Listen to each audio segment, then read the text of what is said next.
સપનું થયું હતું પછી વખત વિક્ષા માંગતો અથડાવ છું વર્ણમાં મને નારાયણ રસ્તે આવજો. સાહેબ દરબારગઢમાં જ્યાં સંતવાણીનું આયોજન મેં હમણાં હાઈબ્રોલ દરબારગઢમાં પ્રોગ્રામ આમ હૃદયથી એમ થયું વાહ દરબારગઢ તો દરબારગઢ છે સાહેબ. બે ભાકલ ગરાસિયાના ઘર હોય ને તો એને દરબારગઢ જ કહેવો પડે સાહેબ. અને અહીંથી કોઈ કવિ નીકળે અને હાલરડા દ્વારા ખબર પડી જાય કે કયા કુટુંબનું ઘર છે. અહીંથી રસ્તામાંથી કવિ નીકળે અને ગવાતું હોય કે નાનેરા એજી નાર સંગજી મોટેરા માન સંગજી એજી તલવારું ને તોરણ કોર પોખિયા રે એ નાનેરા નાર સંગજી. એટલે સમજી લેવું કે બહુ ગરાસિયાનું ઘર છે.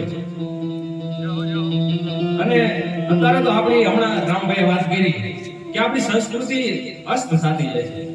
પશ્ચિમી પવન ભાવ મેળો છે. આપણી સંસ્કૃતિને આપણે ભૂલતા જઈએ સાહેબ. સંસ્કાર શું કહેવાય? હું દરેક દાયરામાં બોલતો આવ્યો છું. હમણાં અમે બોટાદ ગયા હતા, ત્યાં હું બોલ્યો હતો કે સૂકા સરોવરા અને ઉચ્ચ કુડા એની કરસોના કંગી કોઈ પછી થોડે ને ઘણે દીહડે ઘીના ઠામમાં ઘી હોય.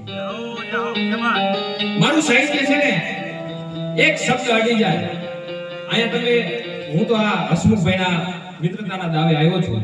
એમને કીધું કે આવો મજા આવશે એટલે આપ સમક્ષ હું બેઠો છું. આપને ઉપયોગી થાય એવી એક વાત જો આપને અડી જાય તો આ સંતવાણી છે એમ કહેવાય કે સાર્થક થઈ જાય. એટલા માટે સૂકા સરોવરા અને ઉચ્ચ કુડા એની કરસોના કંગી કોઈ પછી થોડે ને ઘરે દીહડે ઘીના ઠામમાં ઘી હોય. ચૈત્ર વૈશાખનો ધોમ તાપ પડતો હોય, મુઠ્ઠી ભરીને ઝાડ એમ કહેવાય કે ધરતીની માથે ઘા કરો ફૂટીને ફાટ ફાટ ફાટ રણના ત્રોમલા તૂટી જાય અને નારિયેળની માથેથી ત્રોપો ઉતારો તો ત્રોપાના પાણી ફૂટાઈ ગયા હોય અને સૂર્યનારાયણ કહેવાય કે દોઢેક નાળાવા આકાશની માથે આવી ગયા હોય અને કાળજાળ ત્રંબકવર્ણની ધરતી થઈ જાય. અને એવા સમયે સરોવરનું પાણી એમ કહેવાય કે ફૂંકાઈ ગયું હોય.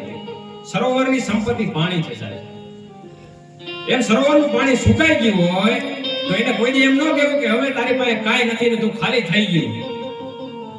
એમ ઊંચા કુંડનો માણા હોય ને સમયની કપાટ એમ કહેવાય કે ખોરડું પાછું પડ્યું હોય તો એને એમ કહેવા ન જવાય કે હવે તમારી પાસે કાંઈ નથી અને તમે ખાલી થઈ ગયા. જેથી અહાડની હેળી મંડાય અને એમ કહેવાય કે બારે બે ખાંગા થાય ત્યારે પાણીને પેટે ઢળાઈને સરોવરમાં જવું પડે. સરોવર બોલાવવા નથી જાતું સંપત્તિને. એમ તમારા સંસ્કારને હાચવી રાખ્યા છે ને તો સંપત્તિને પેટે ઢળાઈને આવવું પડશે. સૂકા સરોવરા અને ઉચ્ચ કુડા એની કરસોના કંગી કોઈ પછી થોડે ને ઘણે દીહડે ઘીના ઠામમાં ઘી હોય. સંપત્તિ છે સંસ્કારને આવતાય પેઢીઓ લાગે ને સંસ્કારને જાતાય પેઢીઓ લાગે. સંસ્કાર આપણે કઈ બજારે નથી મળતા. નકર તો આ રૂપિયાવાળા ઘણા બધા છે ઉભા વાળા જેવા તો આપણે હાટું કઈ વધવા જ ન દે. પણ સંસ્કાર છે ને ઈ તો સંતાન એમ કહેવાય કે માના ધાવણમાંથી લઈને આવે સાહેબ. બાપના લોહીમાં હોય તો આવે, બાકી બજારે નથી મળતું.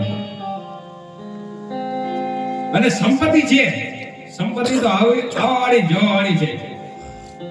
આપણે આ લંકામાં જોઈ લ્યો અઢળક સંપત્તિ હતી પણ સંસ્કાર નામે કઈ નહોતું. અને આયા વ્રજમાં ભગવાન કૃષ્ણ પરમાત્મા નો જન્મ જેલમાં થાય અને પછી એમ કહેવાય કે વ્રજમાં લઈ જાય. હવે કૃષ્ણ ભગવાન આવે એટલે સંપત્તિ આયા વગર રહે. એ સંસ્કાર હતી. સંસ્કાર હોય તો સંપત્તિ આવે. અને ભયું કુટુંબમાં એકતા રાખજો અને મા બાપની સેવા કરજો સાહેબ. વર્ષોથી મારા દાદા તો એ કહેતા આવે, આપ બધા સાંભળતા છો વિડીયોના માધ્યમથી. અને એમનું સંતાન હોય તો મારે પણ આ ભલામણ કરવી જરૂરી છે કે મા બાપને હાથમાં લેજો. અને હમણાં ઘણી બધી ઇન્દ્ર ભારતી બાપુની જે લખેલી રચનાની બોલ્યા સાહેબ, બાપ એમ કે હું બેઠો છું પછી કોના બાપની તેવર છે કે હામું ડગલું ભરી ગયા સાહેબ. બાપ તો બાપ છે. માં છે ને, માં એમ વિચારે કે મારા દીકરાએ ખાધું હશે કે નહીં ખાધું હોય, મારો દીકરો કાલ શું ખાઈ લે. પણ બાપ છે ને, માં છે એમ વિચારે કે મારા દીકરાએ ખાધું હશે કે નહીં ખાધું હોય. અને બાપ રહ્યો ને, બાપનો પ્રેમ કવિઓ વર્ણન નથી કરી શક્યા સાહેબ. બાપનો પ્રેમ તો અદ્ભુત છે. માં એમ કે મારા દીકરાએ ખાધું હશે કે નહીં ખાધું હોય, અને બાપ છે એ એમ કહેતો હોય કે મારો દીકરો કાલ શું ખાશે. બાપ છે ને એ તો બહુ બહુ મોટી વાત છે સાહેબ. બાપના માટે કવિઓ શબ્દ નથી નીકળી શક્યા સાહેબ.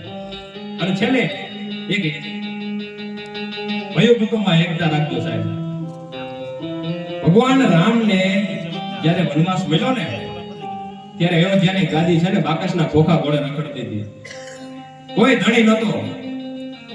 અને ભરતજી એમ કહેવાય કે કૌશલ્યા માં ની પાસે જઈ અને કહે છે કે માં, તમને જો શંકા થતી હોય કે મારી માં કઈ યા વનવાસ દીધો છે ને, એમાં ભરતને થોડી પણ એક રતિભાર પર જો રાજીપો હોય તો માં, હું બ્રાહ્મણોની સાક્ષી, હું દેવી દેવતાઓની સાક્ષી હું કહું છું કે બેઠી ગાયને પાટું મારતા જે પાપ લાગે ને, એ પાપ મને લાગે સાહેબ. પોતાના ગુરુની પત્ની હોય, ગુરુ પત્ની હોય, એની ઉપર કુડી મીઠ લાગે ને, અને એને જે પાપ લાગે ને, એ પાપ મને લાગે. સવારના ટાણે અને સંધ્યા ટાણે જે સૂતા હોય અને જે પાપ લાગે ને, એ મને લાગે. અરે મિત્ર હોય અને મિત્રની બેન દીકરી ઉપર એમ કહેવાય ખરાબ નજર કરતો મિત્ર હોય, એને જે પાપ લાગે ને, એ પાપ મને લાગે સાહેબ. અને ત્યારે કૌશલ્યામાં બધ ભરી ગયા. બસ બસ ભરત, બસ ભરત, આજ હું દેવી દેવતાઓની સાક્ષીએ કહું છું કે કળિયુગમાં કોઈ પણ કવિ ભૂલથી પણ લખી દેશે કે ભરતને જરા પણ રાજીપો હતો રામના વનવાસમાં, તો હું તને કહું છું બાપ કે એને 28 પ્રકારના નરક ભોગવવા પડશે. શું આપણી સંસ્કૃતિની વાત કરીએ સાહેબ. આપણી સંસ્કૃતિ તો અદ્ભુત છે સાહેબ. એટલે હાલડાની એક કડી ગઉં પછી મારી વાણીને વિરામ આપું કે સંસ્કાર કેવી રીતે આવે બાળકમાં. કે આજ હિજોડું,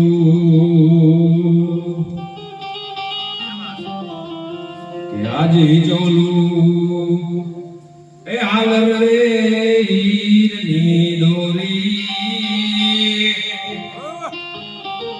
એ દીકરો મારા ઘરની મૂડી. શબ્દ તો જોવો સાહેબ. માં હોય કે બેન હોય, પોતાના ભાઈને પોતાના દીકરાને હિંચકો નાખતી હોય, અને આ શબ્દ કાને પડે, કેવા અનમોલ મોતી એવા શબ્દ સાહેબ. હાલો ને હીરની દોરી, આજ હિચોડું, કે આજ હિચોડું, હાલ રે હીરની દોરી, દીકરો મારા ઘરની વાડીમાં હાથનો હોટો, મારા દીકરાનો જીવ છે મોટો. હાલના દ્વારા ઉતરી જાય, જીવ છે મોટો, જીવ છે મોટો, જીવ છે મોટો સાહેબ. એ મોટો થાય ને દાતા થાય, એ કોઈ લોભી નો થાય. અને ગામમાં આપણી આબરૂ હોવી જોઈએ સાહેબ. બાકી હવે દુકાને આપણા મહેમાન આવ્યા હોય, દુકાને આપણા દીકરાને મોકલો કે મારા બાપાએ કીધું બીડી આપો, જા લઈ આય. અને જો દુકાન વાળો 25 રૂપિયાની બીડી નો આપે તો ધોઈ પડી જાય. એક ભાઈ એટલું કીધું 4 રૂપિયા આપો ને, કે હું તમને ઓળખતો નથી, હે કે હું તમને ઓળખતો નથી. એ માણસ આગળ આવ્યો. એ ભાઈ કે ઓળખતા નથી, કે ઓળખી આપતા નથી. એટલે પછી ભાઈ આગળ આવ્યો, બીજા માણસને કીધું 4 રૂપિયા ઉછીને આપો ને.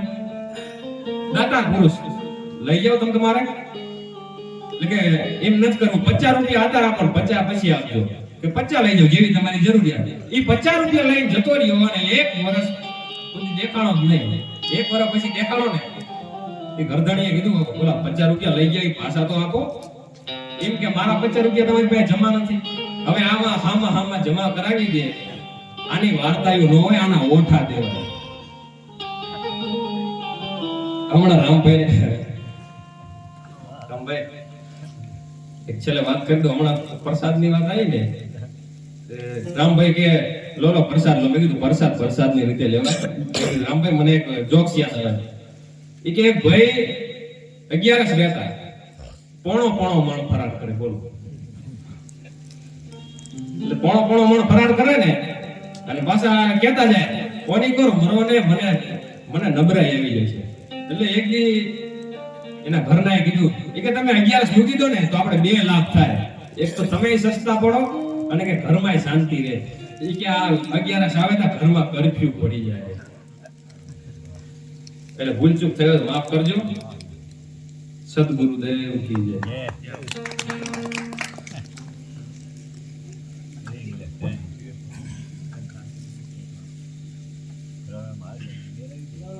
મારે